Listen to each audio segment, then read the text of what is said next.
بسم اللہ الرحمن الرحیم۔ السلام علیکم ورحمۃ اللہ وبرکاتہ۔ معزز اسکالرز، اسلامیات لیکچر اور انٹرویو کی تیاری میں آج کا ہمارا سوال ہے کہ معراج کی مختصر سی تعریف بتائیں۔ تو معراج کے حوالے سے سب سے پہلے تو اس کا ہم مختصر سا واقعہ پڑھیں گے، پھر اس کے بعد جو ہے اس کے سوالات اور MCQs کو ڈسکس کریں گے۔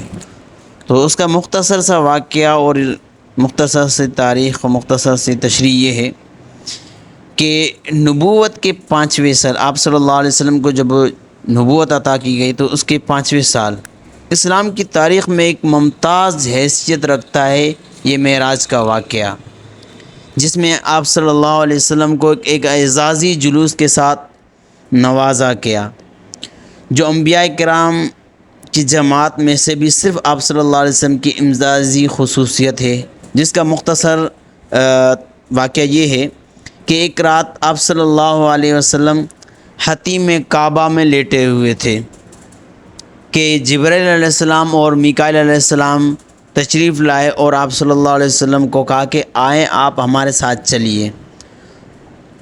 یوں آپ صلی اللہ علیہ وسلم کو براق پر سوار کیا گیا۔ براق کی تیز رفتاری کا یہ حال تھا کہ جس جگہ اس کی نظر پڑتی تھی وہیں قدم پڑتا تھا، اور اس کی تیز رفتاری کے ساتھ آپ صلی اللہ علیہ وسلم کو پہلے ملک کے شام میں مسجد اقصیٰ تک لے جایا گیا۔ یہاں پر اللہ تبارک و تعالیٰ نے تمام انبیاء سابقین جو پہلے انبیاء گزرے ہیں کو آپ صلی اللہ علیہ وسلم کے اکرام کے لیے بطور معجزہ جمع فرمایا تھا۔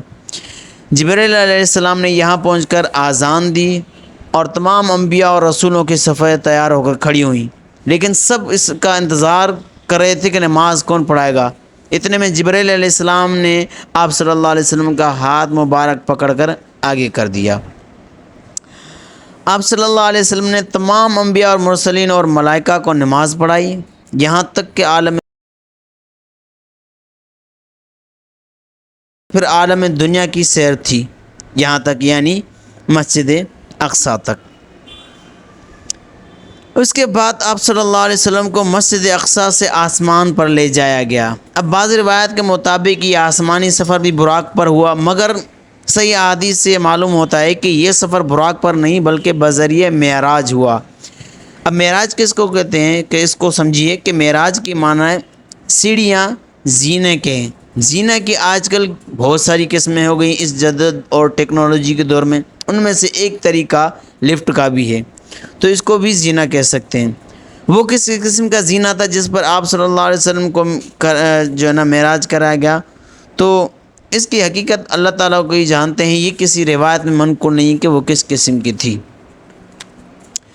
خیر، یوں آپ صلی اللہ علیہ وسلم آسمانوں پر پہنچے۔ پہلے آسمان پر آدم علیہ السلام سے ملاقات ہوئی، دوسرے پر عیسیٰ علیہ السلام سے، پھر یوسف علیہ السلام اور یحییٰ علیہ السلام، یوں پھر حضرت ادریس علیہ السلام، حضرت ہود علیہ السلام، جس کا واقعہ بخاری میں ہے، اور اس کا یاد کرنے کا فارمولہ بڑا مشہور ہے کہ آئیہما کے لفظ سے اگر یاد کریں گے تو آپ کو ساری ترتیب یاد ہو جائے گی۔ اس کے بعد آپ صلی اللہ علیہ وسلم سدرۃ المنتہا کی طرف تشریف لے گئے۔ سدرۃ منتہا کیا ہے؟ سدرۃ منتہا، سدرہ کا معنی بیری کے ہیں اور منتہا کا معنی انتہا ہونے کی جگہ۔ اس درخت کا نام یعنی سدرۃ المنتہا ایک درخت کا نام ہے جس کو بیری کا درخت کہتے ہیں۔ تو اس درخت کا نام منتہا رکھنے کی وجہ یہ ہے کہ صحیح مسلم میں ایک روایت ہے کہ آپ صلی اللہ علیہ وسلم نے فرمایا کہ اوپر سے یعنی اللہ تعالیٰ کی طرف سے جو احکام نازل ہوتے ہیں وہ اسی پر منتہا ہو جاتے ہیں، یعنی اس درخت کے پاس، اور جو بندوں کے اعمال نیچے سے زمین کی طرف سے آتے ہیں وہ بھی وہیں پر ٹھہر جاتے ہیں، یعنی آنے والے احکام بھی وہاں آ کے ٹھہر جاتے ہیں۔ پھر آگے جا کے اوپر یعنی اللہ تعالیٰ کی طرف سے اگر نازل ہوتے ہیں تو پہلے وہاں ٹھہرتے ہیں، پھر جا کے لوگوں پر نازل ہوتے ہیں، اور نیچے سے جو آنے والے اعمال ہوتے ہیں لوگوں کے وہ بھی پہلے وہاں ٹھہر جاتے ہیں، پھر اوپر اٹھائے جاتے ہیں اللہ تعالیٰ کی طرف، اور ایسا خود قرآن کے اندر بھی آیا ہے۔ راستے میں یوں پھر آگے جا کے حوض کوثر پر بھی گزر ہوا آپ صلی اللہ علیہ وسلم کا، جس کا ذکر حوض کوثر کا سورہ کوثر کے اندر ہے۔ کوثر، حوض کوثر کیا ہے؟ کوثر کی لفظی معنی بہت زیادہ بھلائی۔ یہ جنت کے ایک حوض کا نام ہے جو شہد سے، جس کا پانی شہد سے زیادہ میٹھا اور دودھ سے زیادہ سفید ہوگا، اور اس پر جو برتن ہوں گے وہ اتنے زیادہ ہوں گے کہ جتنے آسمان پر تارے۔ یہ حدیث کے اندر آتا ہے۔ پھر آپ صلی اللہ علیہ وسلم جنت میں داخل ہوئے، وہاں دست قدرت کے وہ عجائب و غرائب دیکھے جو کسی آنکھ نے آج تک نہیں دیکھے، اور نہ کسی کان نے سنا، نہ کسی انسان کے وہم و گمان میں وہاں تک رسائی ہوگی۔ اسی طرح آپ صلی اللہ علیہ وسلم کو دوزخ آپ صلی اللہ علیہ وسلم کے سامنے پیش کی گئی، جو ہر قسم کے عذاب اور سخت اور شدید آگ سے بھری ہوئی تھی، جس کے سامنے لوہے اور پتھر جیسی سخت چیزوں کی کوئی حقیقت نہیں ہے۔ اس میں آپ صلی اللہ علیہ وسلم کو ایک جماعت کو دیکھا کہ مردار جانور کھا رہے ہیں۔ آپ صلی اللہ علیہ وسلم نے فرمایا کہ یہ کون ہے؟ جبرائیل نے عرض کیا کہ یہ وہ لوگ جو گوشت کھاتے ہیں، یعنی ان کی غیبت کرتے تھے۔ پھر دوزخ کا دروازہ بند کر دیا گیا۔ پھر آپ صلی اللہ علیہ وسلم آگے بڑھے اور جبرائیل امین وہیں ٹھہر گئے، کیونکہ ان کو اس درجے سے آگے بڑھنے کا حکم نہیں تھا۔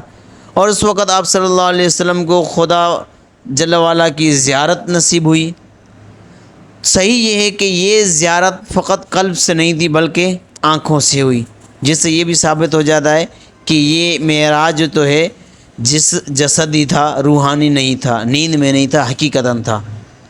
حضرت عبداللہ بن عباس اور تمام محققین صحابہ کرام کے یہی تحقیق ہے۔ پھر آپ صلی اللہ علیہ وسلم اللہ تعالیٰ کے سامنے سجدہ میں گر پڑے اور خداوند تعالیٰ سے اللہ تعالیٰ کا ڈائریکٹ ہم کلام نصیب ہوا۔ اللہ تعالیٰ سے آپ صلی اللہ علیہ وسلم نے گفتگو فرمائی، اور اسی وقت آپ صلی اللہ علیہ وسلم کو وہ نمازیں عطا کی گئیں جو پہلے 50 تھی، پھر حضرت موسیٰ علیہ السلام کے مشورے سے واپس کر گئے اور کم کروا کے 5 تک پہنچے۔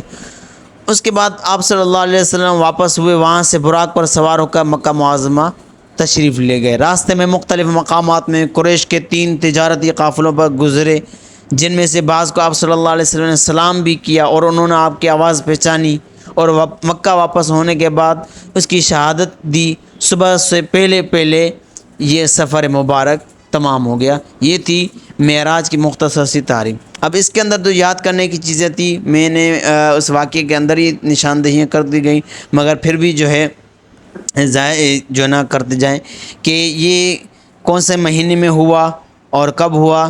تو 27 رجب کو حالت بیداری میں ام ہانی کے گھر سے، اور ام ہانی کا گھر شعب ابی طالب میں تھا۔ بعض روایت کا اندازہ ہے کہ آپ صلی اللہ علیہ وسلم حتیم کعبہ میں لیٹے ہوئے تھے، وہاں سے ہوا۔ سواری جو تھی وہ براق تھی، اور براق کے بارے میں جو ہے مختصر سی تفصیلات ہیں، لیکن صحیح حدیث کے بارے میں الگ سے اس کو ڈسکس کریں گے کہ براق کی کیفیت کیا تھی، کس طرح کا جانور تھا، کون سے جانور کے مثل تھا، اور 7 آسمانوں میں سے کون سے نبی پر کس سے ملاقات ہوئی، یہ سوال کیا جاتا ہے، تو جس کا فارمولہ آیہما ہے، آپ اس کو یاد کر لیں گے۔ تمام انبیاء کرام کو آپ صلی اللہ علیہ وسلم نے امامت کرائی تھی۔ اذان جو دی حضرت جبرائیل علیہ السلام نے دی۔ یہاں اسراء اور معراج میں فرق یاد کرنے کا یہ ہے کہ مسجد حرام سے بیت المقدس کا جو سفر تھا وہ اسراء کہلاتا ہے، جبکہ بیت المقدس سے ملائے اعلیٰ کا جو سفر ہے یہ معراج کہلاتا ہے۔ اور اس لفظ سے واضح ہو جاتا ہے، کیونکہ معراج کی ہم نے تفصیل پڑھی کہ معراج کا معنی زینہ ہے، تو اس سے پہلے والا جو دنیا کا جو سفر تھا حتیم کعبہ سے لے کر مسجد اقصیٰ تک، وہ چونکہ براق پر تھا اس لیے اس کو اسراء بولتے ہیں، اور اس سے اوپر والا معراج۔